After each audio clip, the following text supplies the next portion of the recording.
Good evening everyone. আমি সোমনাথ পান্ডে এবং future গাইডার চ্যানেলে আপনাদের সকলকে স্বাগত জানাই। আজকে আমরা কথা বলবো যে এক্সাম সেন্টারে কি কি জিনিস নিয়ে যেতে পারবে এবং কি কি জিনিস নিয়ে যেতে পারবে না।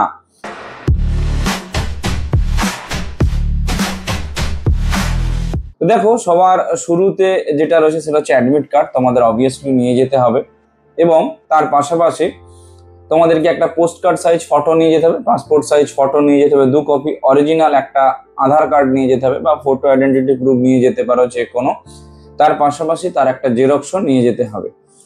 আচ্ছা, এইবার আসি যদি সাজ সরঞ্জামের দিক থেকে বা পোশাক পরিচ্ছন্নতার দিক থেকে কি কি নিয়ে যেতে পারবে। দেখো, সবার প্রথমে যেটা বলি সেটা হচ্ছে যে কোনো রকম ভাবে কোনো হেভি বস্ত্র পরা যাবে না। সেটা জিন্স হোক বা জ্যাকেট হোক বা এইরকম টাইপের কিছু জিনিস, সেগুলো পরা যাবে না। তাহলে কি পরে যেতে পারবে তোমরা, সেটা হচ্ছে যে প্লেন একটা এমনি ট্র্যাক স্যুট বলো বা নর্মাল হালকা ফুলকা কিছু বা ফর্মাল প্যান্ট বলো, এগুলো তোমরা পরে যেতে পারো। আর উপরে প্লেন একটা টি শার্ট জাস্ট পরে নিতে পারো। এই যেরকম টি শার্ট আমি পরে রয়েছে এইরকম প্লেন হাফাতা একটা টি শার্ট তোমরা পরে নিতে পারো। ছেলে এবং মেয়ে উভয়ে পরতে পারবে, তো সেই ক্ষেত্রে এটাতে অসুবিধে কিছু হবে না। ফুল হাতা টি শার্টের ক্ষেত্রেও ব্যারিয়ার লাগিয়েছে যে না, ফুল হাতা টি শার্টও পরা যাবে না। পায়ে যে জুতোর কথা বলা হয়েছে সেই জুতোটা হচ্ছে যে কি, তোমাদের যে জুতোটা তোমরা পরতে পারো সেটা হচ্ছে যে বুট ছাড়া বাদ বাকি এমনি স্লিপার্স বলো বা এই চিট দিয়া চপ্পল বলো, এই সমস্ত জিনিসগুলো তোমরা পরে যেতে পারো। কি কি করা যাবে না বা কি কি নিয়ে যাওয়া যাবে না, সেটা হচ্ছে কোনো রকম ভাবে কোনো প্রকার গ্যাজেটস বা হচ্ছে যে রিস্ট ওয়াচ, পেন, এই সমস্ত কোনো জিনিস নিয়ে যাওয়া যাবে না।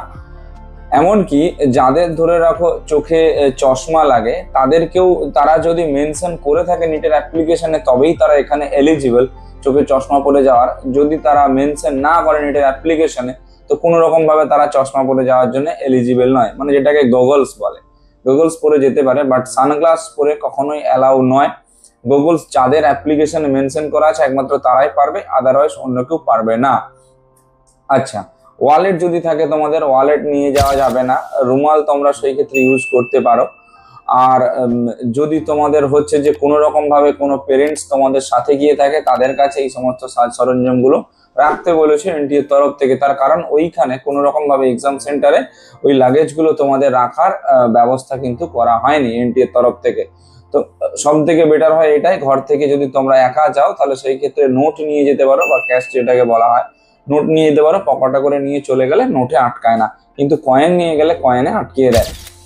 আচ্ছা, এই হচ্ছে একটা ছোট্ট ইনফরমেশন। তবে এর মাঝখানে আরো একটু বলে রাখি জলের বোতলের সম্পর্কে। জলের বোতল যদি তোমরা নিতে যাও তাহলে সেই ক্ষেত্রে ট্রান্সপারেন্ট জলের বোতল নিতে পারো, এছাড়া অন্য রকম ভাবে কোনো রকম জলের বোতল কিন্তু নেওয়া যাবে না। আর যে সমস্ত স্টুডেন্টরা এটাই ফার্স্ট টাইম এক্সাম দিচ্ছ তাদের উদ্দেশ্যে বলবো, ঘাবড়ানোর কিছু নেই। এনটিএর তরফ থেকেই পেন টেন সমস্ত কিছু দেবে, তো বাড়ি থেকে পেন না নিয়ে গেলে কিসে এক্সাম হবে কি না হবে এইসব নিয়ে চিন্তা করার কিছু নেই। কোশ্চেন পেপার যেটা রয়েছে প্রত্যেকের আলাদা আলাদা সেট হবে, টোটাল 4টা থেকে 5টা সেট হয়, পাশাপাশি যে আলাদা আলাদা সেট হবে। তো কোশ্চেনে প্রত্যেকেই দাগ দিয়ে নিয়ে আসবে এবং ওই যে দাগটা দিয়ে নিয়ে আসবে ওই দাগের ভিত্তিতেই তোমরা কিন্তু প্রেডিক্ট করতে পারবে কতটা তোমাদের স্কোর আসতে পারে নিট 2025-এ। এবং এই স্কোরের উপর ডিপেন্ড করবে তোমাদের ভবিষ্যৎটা, তোমরা এমবিবিএস নিয়ে যাবে নাকি না অন্য কোর্স নিয়ে যেতে পারো। এমবিবিএস এর সমতুল্য আরো অনেক কিছু কোর্স রয়েছে, হয়তো এমবিবিএস এর অল্টারনেটিভ নেই, কিন্তু এমবিবিএস এর সমতুল্য অনেক কোর্স রয়েছে। যদি অ্যাডমিশন রিগার্ডিং সেই সমস্ত কোর্সে বা এমবিবিএস এ অল ওভার ইন্ডিয়া বা ইন্ডিয়ার বাইরে যে কোনো কান্ট্রিতে অ্যাডমিশন রিগার্ডিং কোনো রকম হেল্পের প্রয়োজন হয়, সেই ক্ষেত্রে তোমরা আমাদের সঙ্গে কনসাল্ট করতে পারো। আমরা রয়েছি তোমাদের সব রকম বিষয়ে গাইডেন্স প্রোভাইড করে দেওয়ার জন্য। ভিডিওটা কেমন লাগলো একটু জানিও, যদি ভালো লেগে থাকে সকলের সঙ্গে শেয়ার করে দিও। Thank you.